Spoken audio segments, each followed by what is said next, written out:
mass balance of that carbon equation essentially always balances out to zero in a natural system.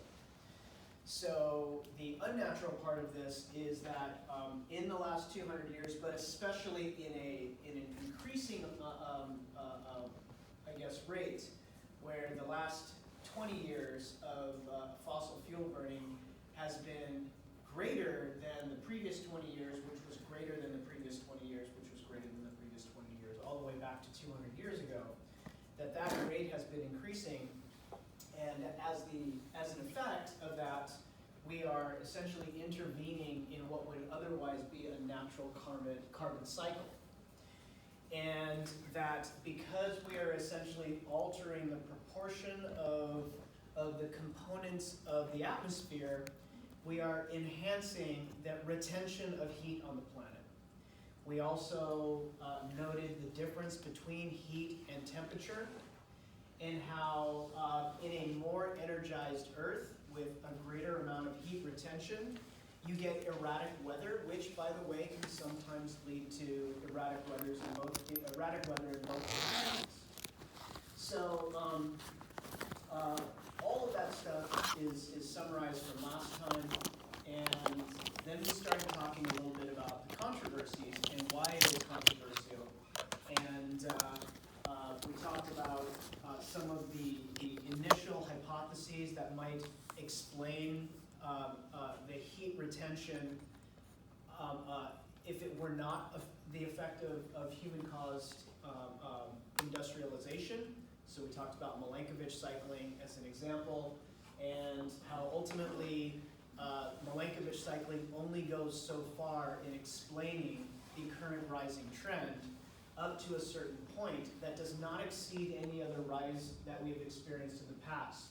But that, in the last 200 years, we have far exceeded that. We have almost doubled the amount of CO2 in the atmosphere in the last 200 years. Milankovitch cycling does not account for that. So that brings us up to the present, and we were talking about John Coleman as an example of somebody who comes across as being an expert, when in fact he is not. And this simply adds confusion to the situation, because most people in the public who are hungry for information don't have the tools to vet out what is good information versus bad information, and for all of the advantages and benefits of the internet and every single outlet that we now have on the internet, including YouTube and everything else. Those are beneficial in principle, but that a lot of crappy information gets out there, and again, people have a hard time determining what is good and what is bad, and that ends up leading to a siloing effect. I don't know if you guys have heard of this term before. Siloing is where, because of AI algorithms, but also because of self-regulation,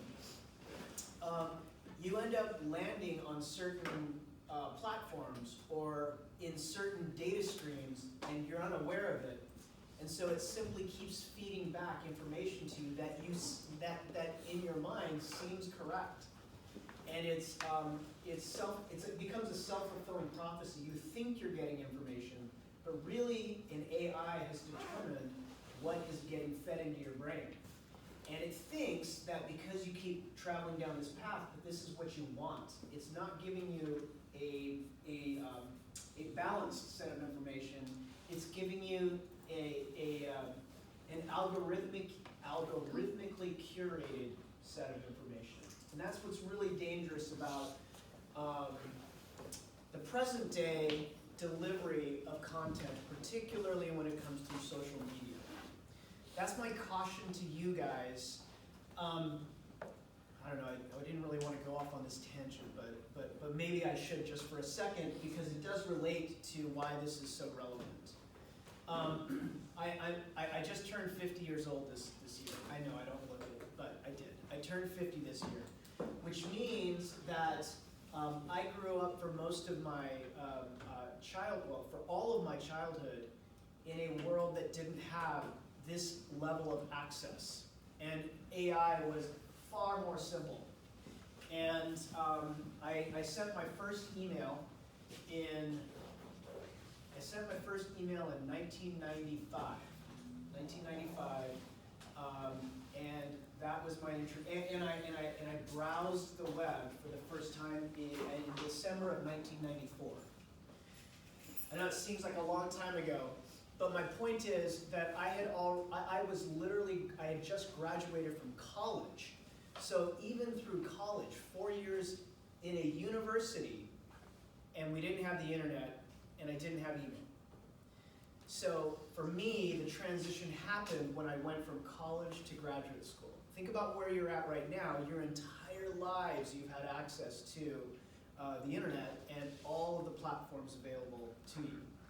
And particularly in the last 5 to 8 years, in that range, the internet has taken form in ways that differ from when you were a kid even. Okay, so now you have access to social platforms, and in my day, social platforms were not even a thing. They weren't even thought of. So the curation of information is now controlled by AIs. And it literally looks at the behavior of hundreds of millions of people in seconds and determines what you think you want to look at next. You've got to be so careful about that. To non-scientists who get information this way, it is devastating. And it really could affect the way that our society moves forward. You guys are becoming trained scientists. And so of all the people on this campus that are going through the process of learning how to become a professional in whatever they're going to do, you guys are the ones that are actually gaining the skill set for how to determine what is good and bad. The information, I should say. So this is something where, with just half a lecture's worth of training, I am walking you through and showing you where the information is incorrect. But you know, you can probably get from this discussion that very few people actually know what's good and bad information. So that's problematic. So just be aware of that when you're, swiping through your social media, that you're basically being controlled. Okay, even though it feels like you are in control, you're not. You're not in control. Okay. So another one of the, and backing up here, again, now we're going to focus on this whole concept of skeptics, denialists, and contrarianists. And what a skeptic would say is, my opinion on this matter is really determined based on the information that we have available to us. Skeptics are best described, skeptics are best represented by scientists, because scientists actually have the skill set to pull the information, to weigh it based on the value of the experiments or whatever it is that they're running, and then come to a paradigm. A paradigm is like a perspective that's based on the information. Obviously, more information comes in, your paradigm changes. That's actually a good thing in science, right? We change our paradigm based on the weight of evidence, based on the information. And outside of science, though, the problem with that is that because non-scientists are not trained as skeptics, they view changing paradigms as changing opinion. Opinions are just how I feel about something. It doesn't necessarily have to have information to back up how I feel. So being an opinionated person is not the same as being a skeptic, right? Skeptic is a professional title. So we need to do a better job of explaining to non-scientists that if my opinion changes, or I should say, if my paradigm changes, it's because the evidence has grown. The cure for a bad paradigm, the cure for a bad paradigm is not less information, it's more information. More information cures that by essentially creating a more informed paradigm. So that's that. Denialists, when we come down to a denialist, this is someone who simply is emotionally invested sometimes in a particular paradigm, and they are not willing to shift their paradigm even when new information comes in. And this can be unfortunate. It's almost like when you are emotionally vested in something being a certain way, and then you find out overnight it's not that way, and you simply refuse refuse to believe that because you're so vested in the old way of thinking. So that happens a lot.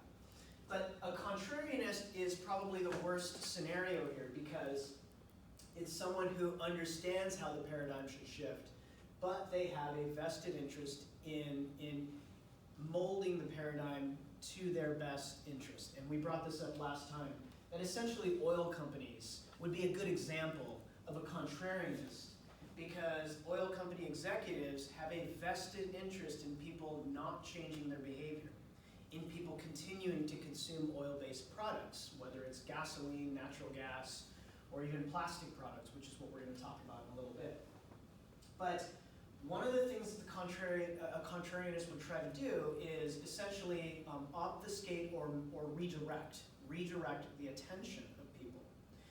And so oftentimes they will rely upon the changing paradigm of science and intentionally confusing it with the changing opinion of scientists.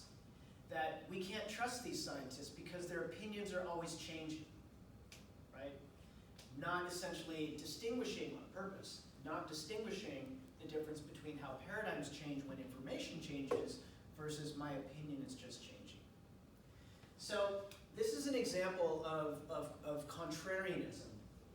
Oftentimes, a contrarianist will say, there is no agreement among the scientists. They all disagree on this, and let me show you. One person gets out there and measures something, it's one value. Another scientist goes out, they measure, and it's not even the same value, so how can we trust that, right?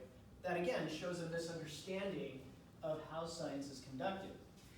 We, as scientists, would look at this graph. This is a graph of temperature anomalies. So this is the secondary effect of heat retention, right? Is that we can measure temperatures in certain parts of the world. And so here we're not talking about the actual temperature, we're talking about the deviation from an average temperature. And what we're showing here is that if you were to graph the anomaly temperature from the average, so take all temperatures, all climate calculations over the last 150 years, get an average, and then draw a line, that's the average, and then in every individual year, you compare the difference of that actual year to the average. And what you find is this trend, okay? That's what you find. Here's time down here. Here is the deviation from zero, okay? So it makes sense that it was right around 1940 or so that we actually started exceeding the average. And since it's an average over the last 150 years, these ones over here would be seen as below the average deviation. Okay. But what is important here is that you have 4 different government agencies that are measuring this. They're using different tools. Somebody is using a shipboard temperature instrument. Others using satellite imagery. There's many different ways that they're measuring this. And so 2 of these are actually US agencies, so NASA and NOAA. And then one of them here is a French agency, and then another one is a Japanese meteorological agency. And even though they're using different instruments, the trends are exactly overlapping. But what a contrarianist would focus on this very obvious and clear data that all 4 agencies measuring these things in very different ways are still showing the exact same trend, they would focus on the difference between these points right here and go, see, they're not the same. Clearly, scientists cannot be trusted. So that is a total misdirection of what these data actually represent. So, very important. This is what disagreement looks like to a contrarianist. Okay. And as far as the weight of evidence, it's become increasingly clear. This is actually a site that was put together by James Powell. He's actually a retired NASA scientist. And you know, what we oftentimes do is when we put forward hypotheses in our studies, The hypotheses are usually measuring a null hypothesis against some alternate hypothesis, right? That's just how we do things. And when the hypothesis essentially looks at or addresses human-caused effects, what we're saying here is that the vast majority of papers tend to find that it is the human-caused effect that is the real effect. Okay? And so here we have 1991 to 2015. James Powell looked through the entire atmospheric sciences literature database. And he came up with this right here. 54,000 plus papers on climate change. 99.94% at that time, from 91 to 2015, accepted human-caused global warming. And in that case, of that 54,195, against that there were 29 rejections. Now, we as scientists, when we hear rejection, what we know is that what we're saying is we're rejecting the null hypothesis, or we are rejecting the alternate hypothesis. We're rejecting one of the assumptions. So it's not that 29 papers showed that it was not caused by human-caused effects. It was that out of this total, only 29 papers could not show that it was. It was a non-result. Again, non-scientists don't know the difference between that. They assume that there were 29 papers that clearly show that the whole premise is wrong. And that's not how we interpret our data. And what's more is that, I just heard a speaker, I hope that wasn't for us. Okay, anyway. The assumption outside of science is that these are people who don't agree with the consensus. And that's really dangerous. It's very, very dangerous. What's more is that sometimes people who are told, go get the information on your own, but they're not trained on how to do that, they will not read these 54,000 papers. If they are hell-bent on essentially maintaining a certain paradigm, being a denialist, maintaining a certain paradigm in absence of evidence, they will literally rely on these 29 papers over here as the pillars of their paradigm. If you are going to get open heart surgery, and out of 1,000 heart surgeons, 998 of them think you should do it one way, you don't immediately go and rely on the two people who don't necessarily view it that way and say they're the ones I'm going to have do my open heart surgery. That would not be a good way to go about things. And that's precisely what a contrarianist would want you to do here. So that was up to 2015.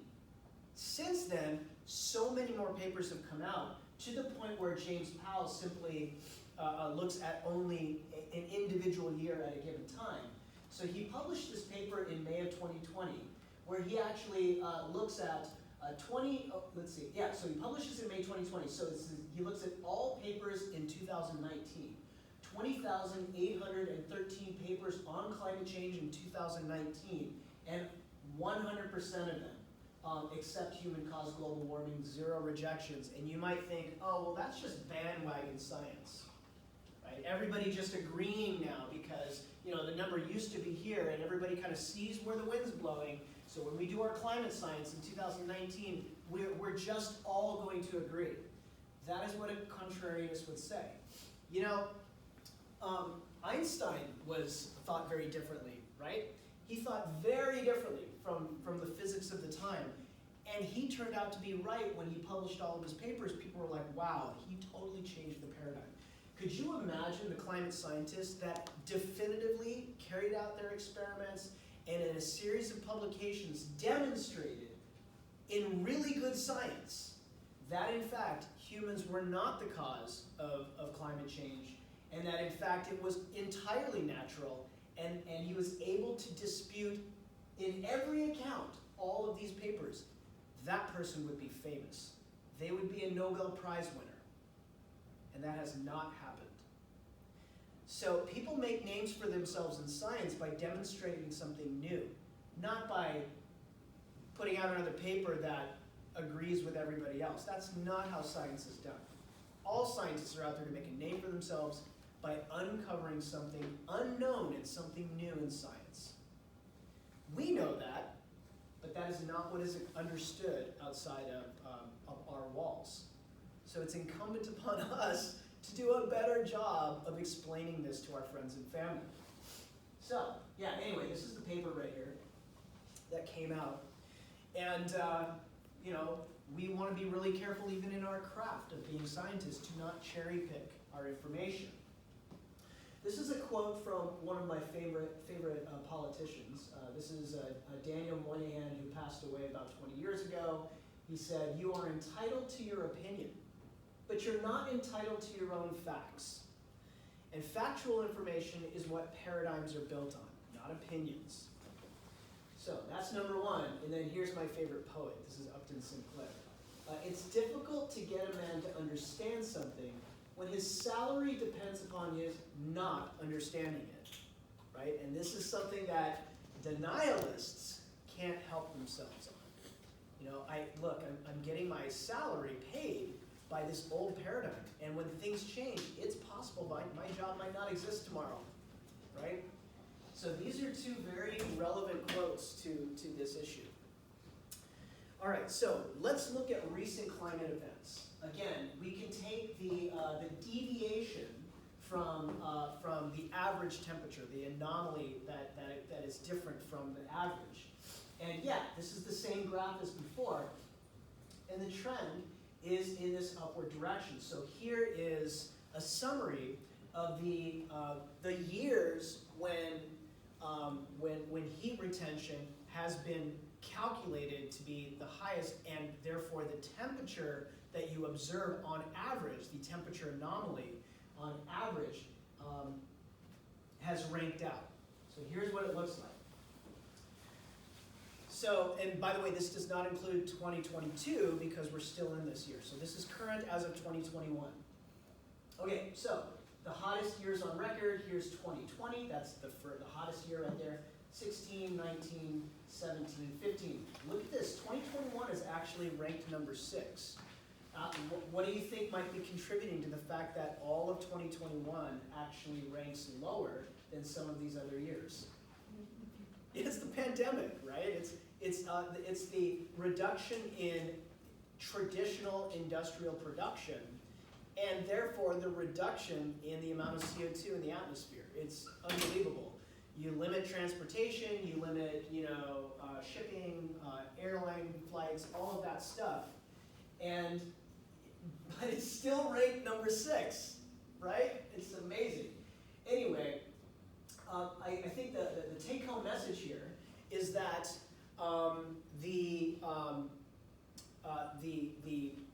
I guess, let's see here, we have 3, 6, the 18 hottest years on record, of those 18, I believe it is 17 of the last 18 years were among the hottest years on record.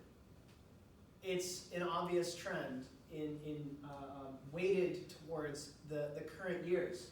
So we'll see where 2020 falls out. But my guess is it's going to be somewhere in this top 5. It's just probably going to be. We'll see. Yeah, you can check it on January 10th, because this usually takes about a week or so to figure this out. So what are the downsides of increased solar insolation on the planet? Well, physical effects. Here are the physical effects. We end up seeing a shift in the ratio of water existing in all of its states, right? Solid, liquid, gas. So prior to 1800, there was a certain ratio of how much water existed in the world's oceans, how much existed in the atmosphere, how much existed as ice around the world. And we're seeing a shift in that. With a more energized Earth, less of the water on planet Earth will exist in the form of a solid. It will be less solid water. So these are pictures of various glaciers, 1928, 1941, where this is actually in Alaska, this one here is in Argentina, and this is essentially a river of ice. This is a glacier, And this is what those looked like just about 10 years ago. So this is a little more than 10 years. It's 2004. This one here is about 2010 or so. So these pictures were taken in the exact same locations. So what you have seen, the difference that you see here in ice coverage is what has receded in less than 100 years. So kind of frightening, because this is where we get a lot of our fresh water from. Okay, because of that, just as an aside, I decided, years ago, in trying to raise my own child with a paradigm towards the importance of nature, we figured, we could always go up to the local mountains here and hug trees. That's easy. But I don't think that I'm really concerned about the extent of glaciers when my grandchildren are here. And so I felt it would be important, instead of hugging trees, to go and hug a glacier. And so we went to Iceland for the express purpose of hugging a glacier. And they're big, so to hug a glacier, you have to kind of lay down on it. And so this is me with my little vertebrate hugging a glacier. It seemed like the right thing to do. Anyway, there are many documentaries that focus on this particular aspect of climate change. Chasing Ice is one of them. I'm pretty sure it's on Netflix. It came out maybe 4 or 5 years ago. So definitely a good one to check out. Now, if you are into the geochemistry of this and you're really interested in how it is that the carbon cycle has been altered, remember the whole idea of residence times and reservoirs. If you are taking carbon out of the rocks and sediment reservoir and putting it in the atmosphere, what is that going to do? You can only pack so much into the atmosphere. It is going to increase the arrows that are leaving the atmosphere also, most especially the one that is entering the ocean. If you take water, you could do this experiment in any lab upstairs, and you bubble in CO2 into water, and you watch the pH. You actually could put a pH meter in there. Let's say that it's right around 7, right, if it's fresh water, but you're going to bubble CO2 in it. When you bubble CO2, or when you infuse CO2 into water, it immediately turns into an ionic form. It's usually bicarbonate ions. So it would be like HCO2, HCO3, or H2CO3, one of those congeners of bicarbonate ions. And the effect of that, though, is that it begins to lower the pH of water. It begins to acidify the water. So right now, the ocean, the average ocean acidity, the pH of the ocean, is normally right around 8, 8.1. If you're close to a coastline, it'd be 7.8, 7.9. But the point is, it's always on the positive side of 7, right? We know that 7 is like neutral. So what are we measuring in pH, right? We're measuring the ratio between hydrogen ions and hydroxyl ions, H's to OH's. You guys know what that looks like? So again, just to put this into perspective, we have H's and we have OH's. That's really what we're talking about. You combine those two and you have water, right? H plus an OH is water. So if you take a solution and you have a higher concentration of H's than you have OH's, that's acidic. If you have a higher concentration of OH's versus H's, now you have a base, right? It's basic. So the point is that the ocean naturally has a higher concentration of OH's than H's. It's basic. And the chemistry that results from that is interesting. I want you to think about every animal that we talked about in this class that lives in the ocean. Every mollusk, every brachiopod, every crustacean, every organism that makes hard parts. Whether they make a shell or they make some chitinous exoskeleton, whatever it is, the chemistry that makes that, the creation of chitin, the mineralization of calcium carbonate, corals, for example, all of that relies on a basic ocean, on an ocean that is alkaline, an ocean that is close to about 8. a little more than 8. 8.1 is perfect for that. What happens to the biochemistry of these organisms when the pH begins to drop? Because you've added more CO2 to the ocean. So this is referred to as ocean acidification. And this is the new problem. Well, it's not so new. In the last 10 years, we've really been focused on this. But it's the new focus for climate change, is ocean acidification. Think about the ramifications. I mean, phytoplankton create hard parts, right? We talked about dinoflagellates and diatoms and all those other protists that photosynthesize in the ocean. But we've also noted the peril of corals and every bivalve, every gastropod that reproduces, there is a phase when they are planktonic, when they first begin to mineralize a shell.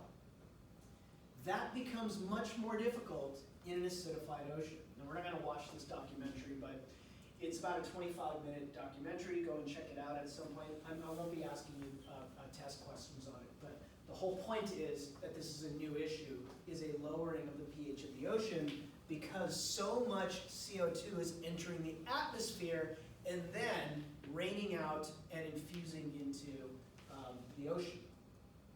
It could completely collapse ocean ecosystems, right? Food webs could literally be destroyed if that happens. So, other physical effects. The timing of natural climate issues, or natural weather issues. And by the way, I do want to mention one other thing here.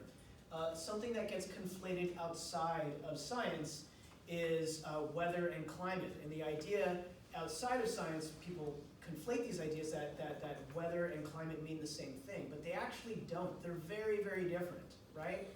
Climate is what you predict after taking hundreds of years of measurements so that you get global averages of things. Based on those global averages, I can tell you with pretty good certainty what the temperature is going to be like here in Santa Ana in July of 2023. I'm not a magician. I just know how to read data from the last 150 years, right? That's climate. Climate allows me to know what the temperature is probably going to be in July of 2023. Could there be a rainstorm in July? Unlikely, but sure, it's possible. Whatever happens on July 14th, 2023, whatever the temperature actually is, that is the weather. Okay, so there's a difference between weather and climate. Climate is what you predict. Weather is what you get. And a weatherman, a meteorologist, looks at patterns in the last 2 weeks and tells you what the weather's going to be like tomorrow. A climate scientist looks at the last 150 years and tells you what it's likely going to be in the next 150 years. So they are very different sciences. So here, as a result of this, another physical effect is the timing of ice sheet melting. In the poles, ice normally forms, and then it normally melts. And then it forms and it melts. That's a natural process that occurs between winter and summer. And there are many animals that rely, not just animals, but mostly a lot of animals rely on that timing.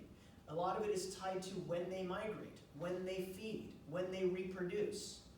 And what we are noticing now is that ice, which would normally freeze at a certain time of the year, is now freezing 2 weeks later and breaking up 2 weeks sooner. There's now a month less time when ice is forming or being formed at the poles. And that is wreaking devastating effects on polar communities. And what we suspect is, again, if we don't change our ways, which we know we can, we've done it with fishing. The fishing industry has actually changed a little bit, but it doesn't seem to be the case when it comes to burning fossil fuels. We don't seem to be changing our ways for that. These are some of the prediction models that have been published on when it is that the Arctic in particular, the Arctic Ocean, could be ice-free year-round. And there are some really dramatic ones which predict that it could happen between 2030 and 2040. Others that say, well, it may not actually happen, but we could drop to 10% instead of 30%, right? We would level out here. But it could be somewhere in here that we could have an ice-free Arctic. That would be devastating because ice has a tendency to reflect solar insolation. But deep blue colored water does not. It absorbs. And so it becomes a positive feedback loop at that point. Once there's no ice and it's all water, it actually will hasten the insulation of solar heating. Now, there are some countries that are actually gambling on this. They don't want it to happen. They just suspect that it is, and so they're going to geopolitically position themselves to take advantage of that. Right now, if you want to get products via shipping lines from one country to another, there's certain routes to do it. Like Europe, if Europe wants to get something to the United States, there's a route to do it. If China wants to get stuff to South America, there's a route to take. But in North America, one of the routes that has always been off limits is the Arctic Ocean, because it's ice covered and it's unpredictable, and so you can't set up routes through there. Well, I have been in Iceland a couple of times now, and I was in Iceland in 2012 originally, and at that time, 2012 was 10 years ago, and I had a couple of Icelandic friends that took me around, and so I'm like, oh, take me to the U.S. consulate. I want to see where the embassies are. That would be really cool for me. So, okay, we'll take it. So they drove me over, and it turns out it's Iceland. Iceland is not like Russia or China or some geopolitical big player, right?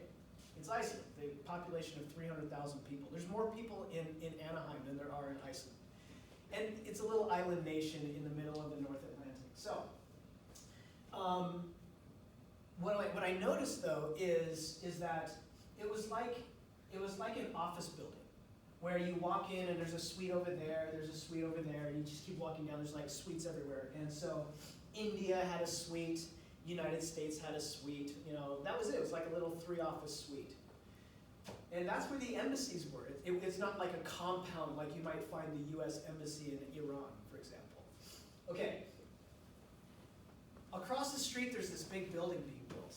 And so I asked, I'm like, what is that, right? Is that going to be a new mall? And he goes, no, that's going to be a new embassy building. I'm like, oh, they're going to move this over there? No, these buildings are staying here. That's China's embassy. They're rebuilding an embassy. They don't want an office suite here. They essentially are building a huge building, looks like this, a 3.5-story building across from everybody else. And I'm like, really? Why would China want to have an embassy that has 200 employees in Iceland, of all places? And it has to do with this, guys. They suspect that sometime in the next 50 years, the Arctic is going to be ice-free and shipping lanes are now open.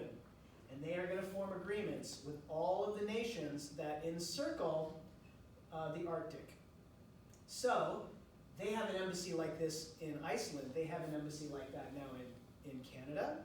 They have one like that in Finland. And I don't know whether they have one in Russia. But that's the point, is they are essentially, and again, I don't think China wants this to happen. They just accept that it probably is going to happen. And they're going to position themselves to be able to take advantage of shipping routes.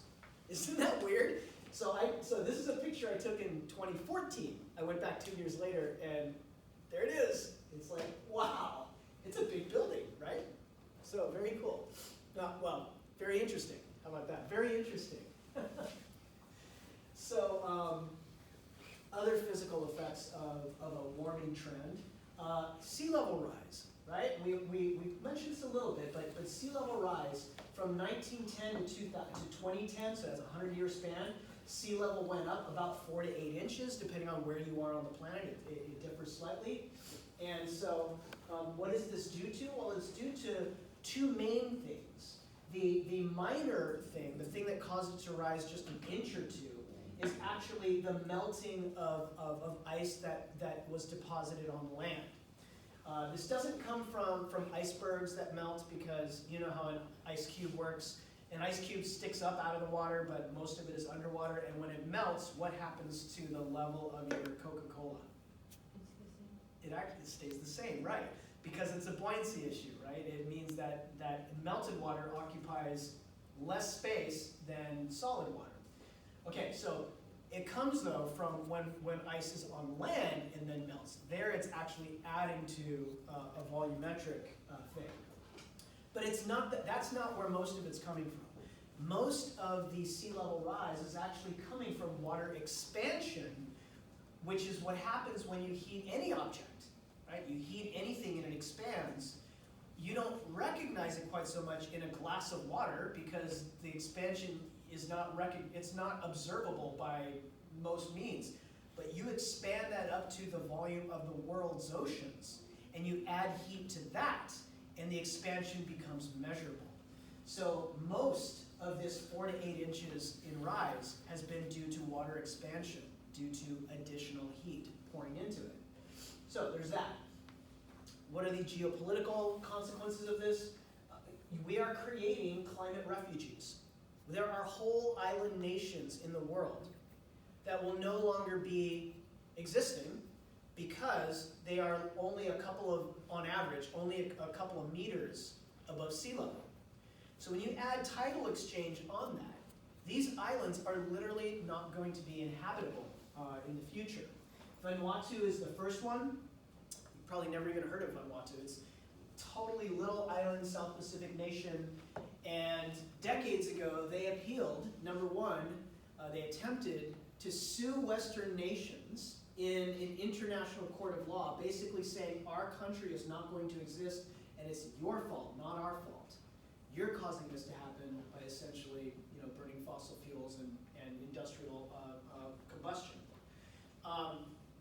Obviously, the people in the West who are in those international courts are not going to ever allow that to be heard. So the next step was the Vanuatuan people appealed to other countries and said, hey, we're not going to exist in 50 years. We need a place to call our home. And ironically, it was Australia that came to the rescue. Australia is like, okay, you will deed a certain amount of land. It's almost like tribal lands in the United States. But Vanuatu, the actual country itself, the physical country, will no longer exist. It will literally move via the people to a new land in Australia that will be designated the Vanuatuan nation. Isn't that weird? That's one of the effects. That's what's going to happen here. And so it's very real. Places that normally have seasonal fires, like California, well, you're going to see drier conditions, as we already are, and therefore fires are going to be both more intense and also more frequent. So they're going to happen more often, and when they do, they're going to be like devastating fires, not just these little things. So that's what happens when you energize the system. Another thing that happens when you energize the system is you increase the intensity of storms. Storms that would on average be a certain energetic level are now going to be energetically higher on average.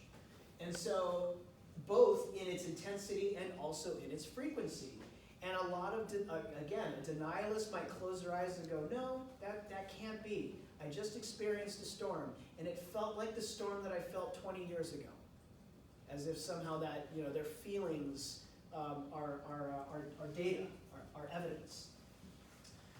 So if you want to, again, the whole Arctic sea ice thing in China, it's not because China wants it to be that way, it's because they predict that this is what's just going to happen, right? So you can take the emotions and the politics out of it and just look at insurance companies. Insurance companies know this is going to happen. They don't want it to happen, they just know it is. And when somebody's house gets wiped out by a hurricane, they know they're going to have to pay out if there's an insurance policy. So 50 years ago, they had to pay out a certain amount for hurricanes. They know that in the next 50 years, they're going to also have to pay out a certain amount of hurricanes, and it's going to be more. They can predict with pretty good accuracy on what that's going to be. That's the gamble, is okay, here's how insurance works.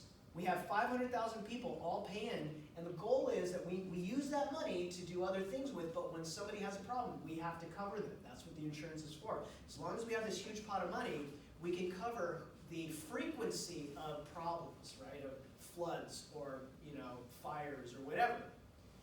But now we have to ask for more money from our ratepayers because the pot has to be bigger because we know we're going to have to pay out more in the future. So you don't have to look any further than insurance companies and their actuarial tables. That's the calculations that they make to determine how much you as an insurance policyholder have to pay. Insurance policies are all going to go up because the frequency of payouts and the amount of payouts is just going to be more. So all of that stuff. In storm-prone areas, Florida, man, look at insurance rates in Florida, even calculated out with inflation, compared to 1950 to 1980 to the present, it's all going up because of the intensity and the frequency of these storms. Okay, biological effects. Everything is shifting. Ranges are shifting. We talked a lot about ranges and distributions of organisms and how all of those things are tied in complex ecosystems to trophic dynamics and all of that. That's all shifting now in measurable ways. So, latitudes, when there is a latitude break, like organisms are only found in the north or south of that line is shifting. And therefore everything around it is shifting. And the timing of that is shifting because obviously warmer periods for longer, colder periods are shorter. So these are just some examples here in the United States from 1960 to 1990, the distribution of certain kinds of trees in the eastern U.S., the forests, versus what is predicted in 2070 to 2100 of how that will look in a different world. Over here, really great example of the distribution of algae shifting in Australia. And this is actually a recent paper that I put out with another colleague at Cal Poly Pomona, noting species of algae that have never been found here before that are now showing up in our ports and harbors. This is it's called a peacock algae, Padina d'Urvillei. And Padina d'Urvillei, the place where it's the northernmost range of where it's native is southern Baja California. So this species is now found 700 miles north of where its northernmost range used to be found. So all of these things are happening. I needed something to do during the pandemic, so I put out a publication. Anyway, other biological shifts. Mating seasons are shifting. You know how they're tied to the detection of temperature gradients. And so therefore the window of reproductions are shifting. Migration patterns are shifting. All of these things are changing because of climate change. So these are all of the effects that you're going to observe, and each one of these is an interesting place to do a research project if you're thinking about it. Kind of a fun area of research, but I want to focus now on now that we've done the science, we've done the controversy, we've done the effects. I do want to mention some geopolitics to some degree, and so I'll start first here with what I refer to as the foreign oil handcuffs, and it's not just foreign oil; it's oil in particular. Because U.S. production has gone up so much in the last, 5 to 6 years. So here's what we should do, and I think that maybe you're like thinking this, man, if there's just a way that we could not consume quite so much fossil fuel all the time. And so maybe one way to not use so much fossil fuel is to hasten our movement away from it. Now I will say, you will never get 100% away from fossil fuels. But that may not be necessary to get 100% away from it. We just need to curtail it dramatically. And there are whole industries where we have replacements. We don't need to burn fossil fuels. We will use fossil fuels for production and manufacturing and all that, but we don't need it for transportation. We don't need it for home heating. We don't need it for all of these, for these sorts of things. We don't need it for energy production. So, maybe what we need is this separate government agency. Like, this agency should steer us away from oil in particular, but even if we could limit our intake of oil-rich nations that don't like us, that would be a first step, And so de-emphasizing, well, I mean, wouldn't that be a good idea? And you're like, yeah, government agency. When was the last time one of those was made? Department of Homeland Security. That was made like 20 years ago as a result of 9/11. So we do these things. This is what we do. Well, here's the thing about this. Great idea, but guess what? It already exists. It's called the Department of Energy. The U.S. Department of Energy was actually formed in 1973. Yeah, and their whole job was to wean us off of oil and to fund innovation in research for energy production. It was because of this that solar panels were essentially invented. Solar panels were actually invented right here in the United States. U.S. Bell Labs created them with some of the brightest scientists in the world. And so, 1973, you guys know who was president at that time? I don't know if you guys know your U.S. history like quite to that level, but that was Jimmy Carter. And Jimmy Carter came in, and he was a Democrat, but he was faced with an incredible challenge. What was going on at this time, from about 1970 to 1975, is OPEC began to flex their muscles. And if you don't know who OPEC is, it's essentially a cartel of oil-producing nations that have all gotten together to essentially intentionally fix the price of oil. That's what they do. That's what we call them, a cartel. And whether it's a good thing or a bad thing, that's a whole other discussion. But that includes countries like Venezuela and Saudi Arabia and Russia. They're all part of OPEC.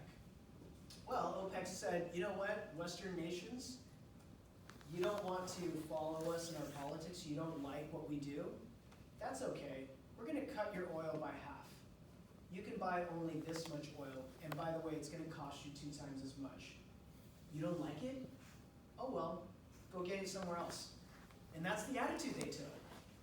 Some countries like Japan, they started investing heavily in nuclear energy because it meant that they didn't have to rely so much on oil. Denmark, Sweden, these countries went with wind energy and they started inventing wind turbines. In the United States, we started inventing solar panels and solar technology. It all came out of the 1970s. And you're thinking, wow, maybe that's a good thing, right? This is Jimmy Carter, President Jimmy Carter, and 3 Bell Labs scientists putting solar panels, 1970s solar panels, I mean, they look huge. But 1970s solar panels on the roof of the White House. That was the first time that solar panels were on the roof of the White House. Pretty cool. Unfortunately for Jimmy Carter, he was a one-term president. He did not get to serve a second term. He was voted out of office. Well, he wasn't voted out. Somebody else was voted in. Ronald Reagan. Ronald Reagan was voted in right after him. Ronald Reagan took a different approach, formed financial deals with OPEC to end the stalemate, and we went back to purchasing our oil. And within 6 months of Ronald Reagan becoming president, he removed the solar panels from the roof of the White House. And solar panels were not put back up on the White House until the days of Barack Obama. So Barack Obama had solar panels put back on the roof. Anyway, unfortunately, even though solar panels were invented in the United States, we've been so focused on production of oil ourselves that focusing on solar panels was simply seen as a detractor. And I'm not talking about right now, I'm talking about probably from 2000 to 2010. During that time, 2000 to 2010, instead of putting our R&D into the formation of our own solar panels, we simply allowed other countries to make them, and we'll just buy them. So even though solar panels were invented in the United States, they are currently being mass produced where? China primarily, but also in Germany. But China primarily, yeah. So China and Germany. So that was a missed opportunity for us. So how far have we come? This is a graph here of consumption, both U.S. petroleum consumption, production, imports, exports, and net imports. So this is from 1950 to 2021. And here is our oil consumption. It's just gone crazy. Oh, what's this dip? The pandemic. Yeah, interesting. That's the pandemic. And import exports, or exports have actually increased. And here's the weird one: is our production. Our production has gone. Wait, here. Where am I? Yeah, this is production. Our production has gone up. And you might think to yourself, why is production going up in the United States? Turns out we don't have a lot of the world's oil reserves under our country, like in our rocks and sediment. Most of that, well, we used to, but we've extracted all the easy to get stuff. It's all been gone. As of the 1970s, there is no more easy to get oil. Nobody is finding big oil deposits on land anymore. They're all finding them in the ocean, where it's much harder to get. And so that's where we've been extracting them. So Saudi Arabia still has a fair amount of deposits offshore in the ocean, under 1.5 miles of ocean, and then under 3 miles of rock. That's what we have in the Gulf of Mexico. It's basically under 1 mile of ocean and under about 2.5 to 3 miles of rock. So, what is the deal with this? Well, we've made a gamble. From 2009 on, our gamble in this country is that we're going to keep a reserve, like in oil barrels, for ourselves, but we're actually going to increase production. Why would we do that if we only occupy, or we only have a small amount of the oil? Why are we basically using up all that we have? It has to do with geopolitics. If I must say, this is my own opinion, and for the next 3 minutes I'm going to give you my opinion, if that's okay. You can put your pens down if you want. You don't have to take notes on this in particular. But it has to do with Putin and him flexing his muscles. The United States has an economy that's built on a diversity of things. Agriculture, technology, we have Hollywood, we have Silicon Valley. We have thousands of industries that essentially started here and are globally connected. Russia doesn't. The economy in Russia is largely driven by their export of oil and natural gas to European countries primarily, but the United States and everybody else up until very recently, right? So with Putin basically flexing his muscles on the international stage, he's basically brashly saying, you guys are going to buy our oil. So I can make whatever statements I want. You're like a drug addict who is complaining to their drug dealer, right? You might complain, but you're still going to come back to me. And he was right up until recently. And now the countries of the world are like, okay, we've had enough of Russia. But it took a lot for even European countries to say that, but then also to wean themselves off of that oil. So here's what happened in the last 5 to 6 years, and possibly one of the reasons why Putin was being so brash recently, is the United States says, all right, Russia, you want to play that game? Here's what we're going to do. We can stand to lose our reserves of oil. We are going to overproduce oil. And what is that going to do to the global marketplace of oil? If we are just flooding the market with all this extra oil, what is that going to do? Prices are going to drop. That's right, everywhere. All of a sudden, Russia's like, wait a minute. What do you mean the price of a barrel of oil is now half the price? No, we agreed that we're going to sell it for $100 a barrel, and you're only going to buy it for $50? what's going on? Like, well, there's all this oil around. Why would we pay you $100 when we can just buy it for 50 somewhere else? Russia's economy began tanking about 5 years ago because we intentionally overproduced the oil that we have. It was a geopolitical solution. So, did that embolden Putin to become a big bully? Maybe, possibly, I don't know. I'm not a geopolitician, but it would make sense to me. The whole point here is that it's a game, and we really need to extract ourselves from that game, right? All of the controversy around Qatar right now. Are you familiar with the controversy with FIFA and the World Cup? And Saudi Arabia and Venezuela and all of these countries that are bad actors sometimes geopolitically, they have power, and that power comes from their sale of oil to the world. So we basically helped give them that power. Okay, moving on. The top 5 import sources as of last year. Canada and Mexico are actually 2 of our biggest. Half of our imports come from Canada. So we have very dramatically shifted those ratios. So most of it comes from Canada. Mexico, definitely. But as of last year, this is right before the issue, the war in Ukraine, we were getting 8% of our oil from Russia. 8% of it. Saudi Arabia, oftentimes referred to as our frenemy. You guys heard that term, frenemy? Like, they're our friend only because we, have an agreement here, but otherwise, ideologically, they don't like us. And then Colombia, it turns out, is number 2. Other countries are like number 6 through 10, but they always change in small amounts. We are no longer getting, African nations are no longer in our top 5, but they used to be. Iraq was in there for some time, and other places in that region. Okay, so here's the thing that I was talking about.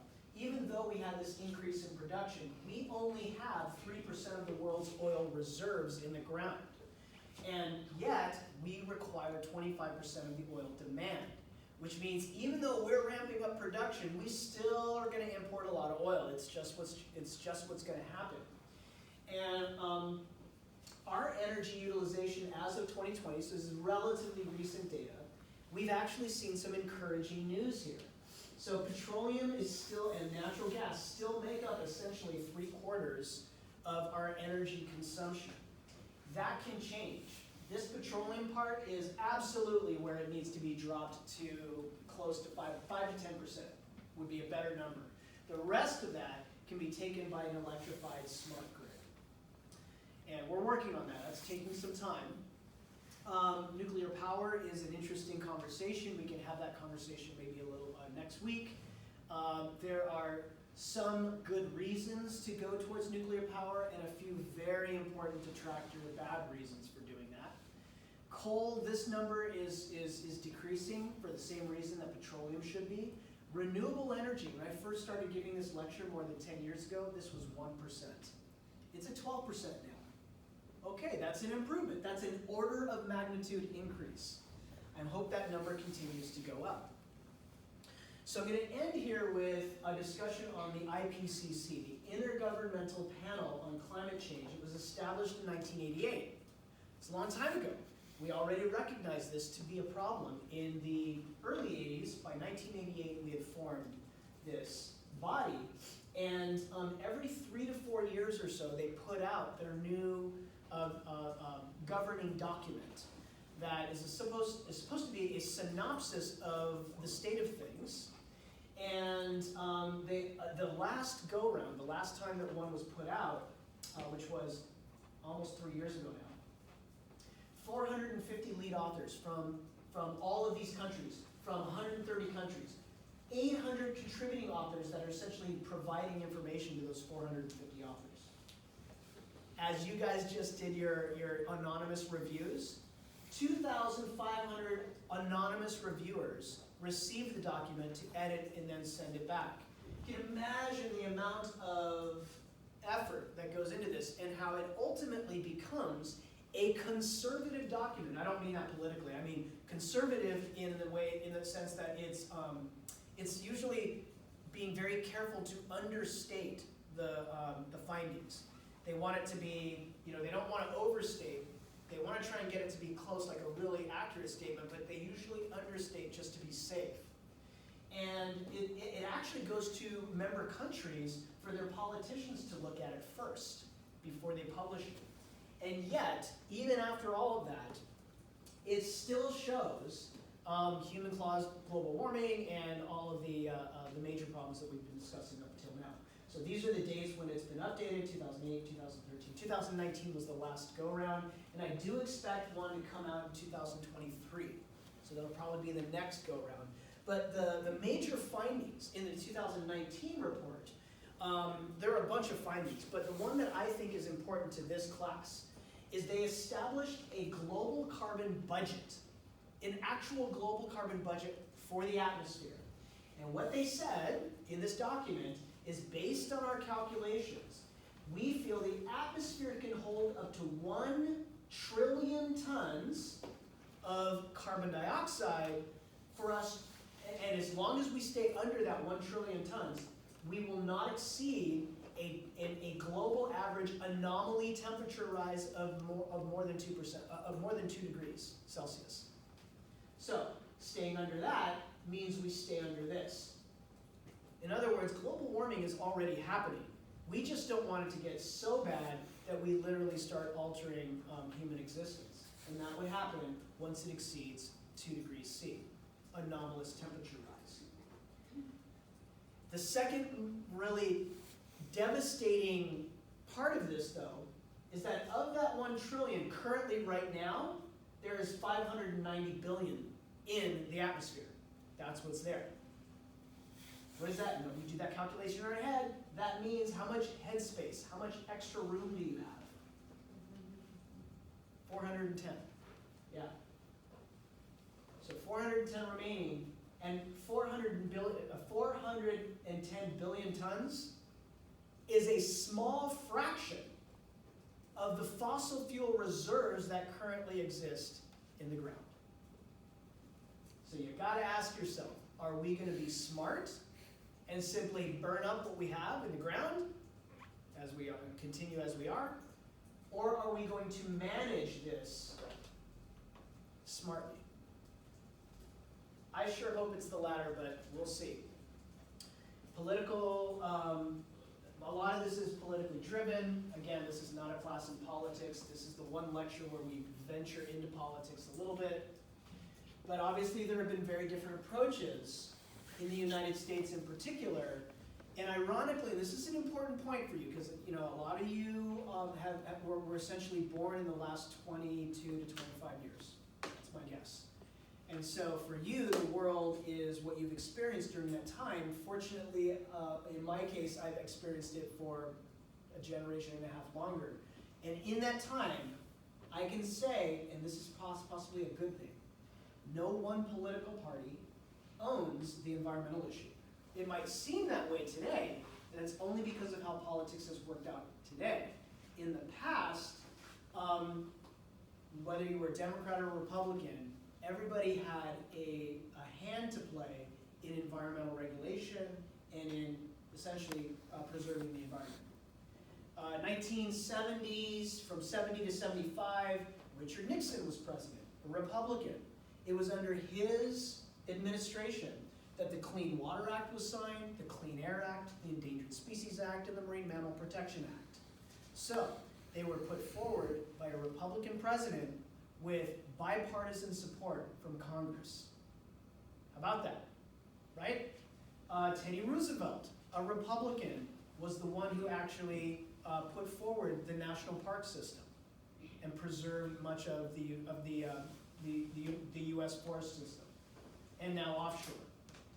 So the politics around Democrat-Republican is actually a current, a recent phenomenon. So, case in point, here is George Bush Sr. So George Bush Sr. Was president a long time ago, but he actually was in support of doing more climate research and was essentially not a denialist. He was a Republican who was not a denialist. followed up by Bill Clinton, who continued that because there was no partisanship on this issue. It wasn't until George Bush Jr. that the issue of climate change became political. So, from there, it went to Barack Obama, who pushed in the other direction, which one could argue, if you're from an environmental perspective, was a good thing, but was still partisan. So he was doing it in a political way too, just in a way that tends to agree with most environmental folks. And of course, we all know what happened here. Basically environmental causes had to take a 4-year back seat for a while. And then, and so I would ask you, here's just a quote from Trump. The concept of global warming was created by and for the Chinese in order to make US manufacturing non-competitive. He essentially is saying it was a hoax.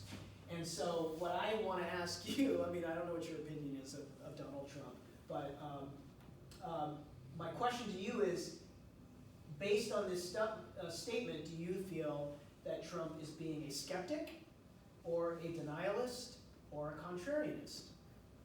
I'll leave it up to you to think about that.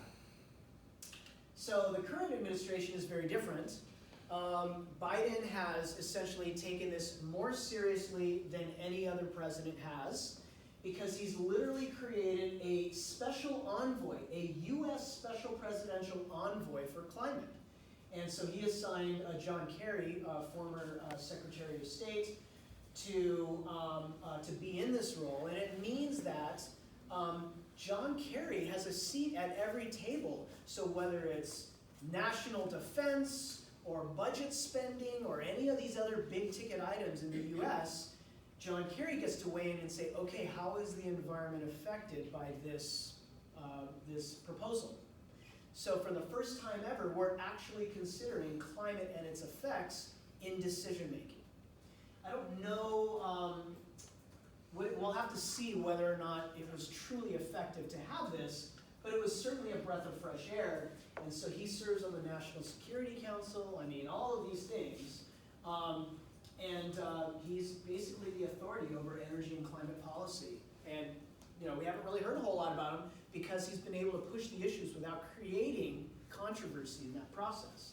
So this is a quote from 2 years ago. This is when he essentially, this is right before before the election that had him become president. Climate change is the existential threat to humanity. Unchecked, it's going to actually bake the planet. This is not hyperbole, it's real, and we have a moral obligation. So again, it's the president that's actually taking this seriously. Again, regardless of what your opinion is on other issues with Joe Biden or any other previous president, this is a positive thing when it comes to climate change action. So, that ends this lecture. What do you think? Giving you something to think about, maybe? I know I went into a lot more politics than I had intended. We only have a few minutes here, so what I want to do is introduce this and give you some more stuff to think about. Okay. So we just talked about climate change. We just talked about oil and oil products. We've also mentioned in the lecture prior to that the concept of pollution. We think we know what pollution is, but actually from an ecological standpoint, viewing it in terms of resources that you consume and then waste products that you create, humans are the only species on the planet to create a waste stream that is not directly utilizable by some other species. That's what pollution is. Pollution is defined as that. So, I could focus on any aspect of this, but I decided to focus on one thing in particular, and that is, as an example of overconsumption and of the effect of a complex society and civilization like we currently have, I'm going to talk about disposable plastics. It's just an oxymoron because of what plastics actually are and the whole concept of disposable. Those two things don't really go hand in hand for reasons we'll talk about. And so let me do about a 5-minute little introduction here. I'll probably get through maybe 4 or 5 slides here. So I refer to it as unnecessary consumption because in concept, when one, and I'm using plastic water bottle as an example, the whole concept here is when you buy this, what you think you're getting is water. Water is what you think you're buying. So there's a difference here. I'm going to give you two things to think about. One is called your plan. It's what you were expecting to do. The plan was to buy water. But that is different from what I refer to as your de facto plan. De facto plan means it's your default plan. It's what you're actually doing. The plan was to buy water. The de facto plan is to get water that is contained in something that you don't think about as part of the purchase. We don't think about the bottle itself as part of the purchase. It's the water we're trying to get. So we're going to try and think differently. Unnecessary consumption means if what you really want is the water, how can you make your plan be more reflective of your de facto plan? In other words, how can you take this bottle out of the equation? It's really just the water you want.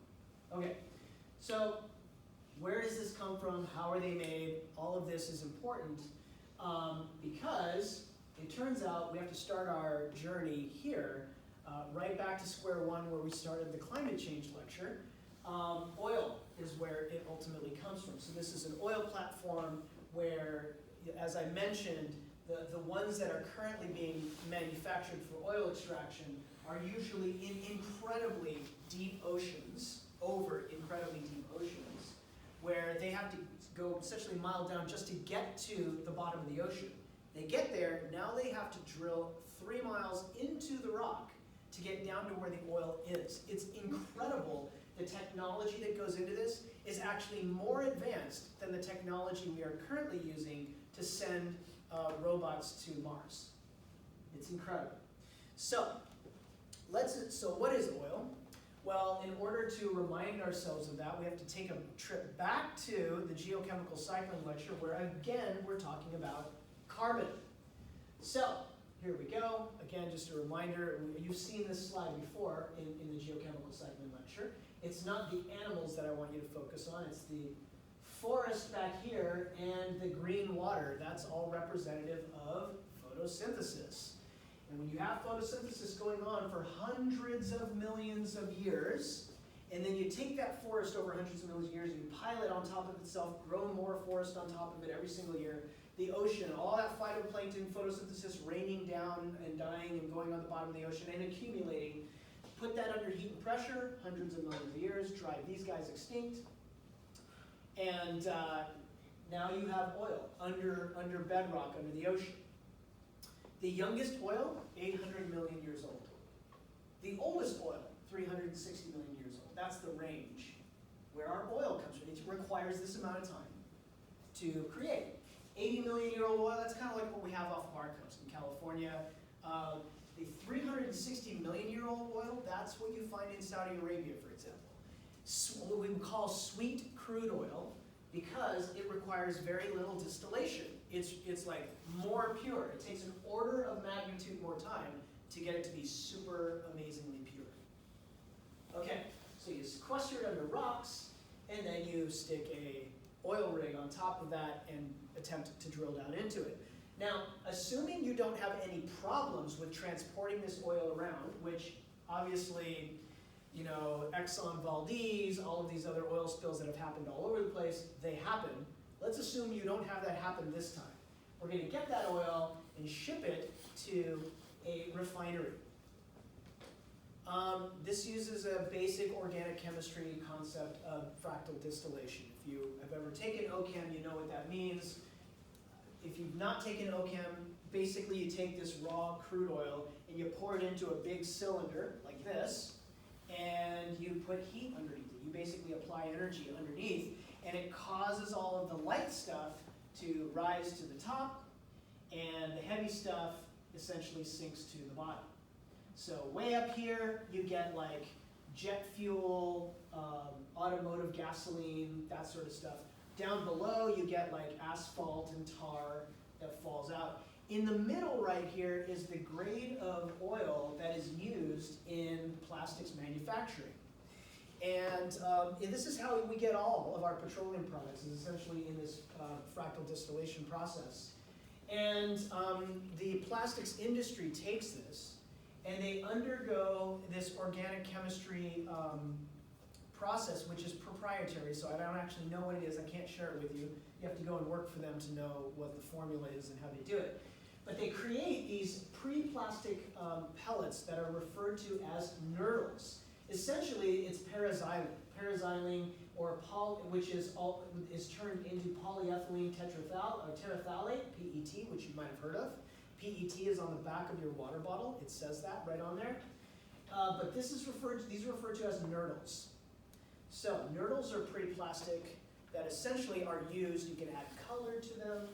You can lightly heat them and then mold them and turn them into bottles. Pretty amazing. Now, this whole process, before you put anything into this bottle, they have to be sterilized. And they have to be sterilized at low heat because high heat will destroy it. So, there are special machines, huge amounts of energy, that sterilize the plastic before you put water in them. And you might think to yourself, well, if I'm going to go through all that effort of getting that oil out of the bottom of the ocean from 3 miles under bedrock, hopefully that oil is like amazing oil. I'm sorry, hopefully that water is amazing water. Like if I'm going to go through that effort and I'm going to buy a bottle of water, it better be good water, right? It better be amazing water. So, it turns out that 80% of the water that goes into bottled water is municipal tap water. Somebody is literally going to their tap and putting the tap water straight into it and selling it to you for $2. It's the same water you can have, but you're paying a premium, and that is not smart. So, tell you what, here's what we're going to do. I'm going to leave it here, so finally you get to drink the water, right? What happens 2 to 4 hours after you drink water? Yeah, you pee it out, or you breathe it out, or you sweat it out. One of those three, right? We're humans. We have to continually have more water. It's just what we have to do. Again, your de facto plan differs from your actual plan. Your actual plan is every single day, I just need to hydrate myself. That's all I need to do. I don't need to also create a waste stream. Okay, we'll come back to this and we'll compare your plan versus your de facto plan, and then we'll learn what it is that plastics, the harm that plastics have on the environment. Okay guys, please make sure you sign in.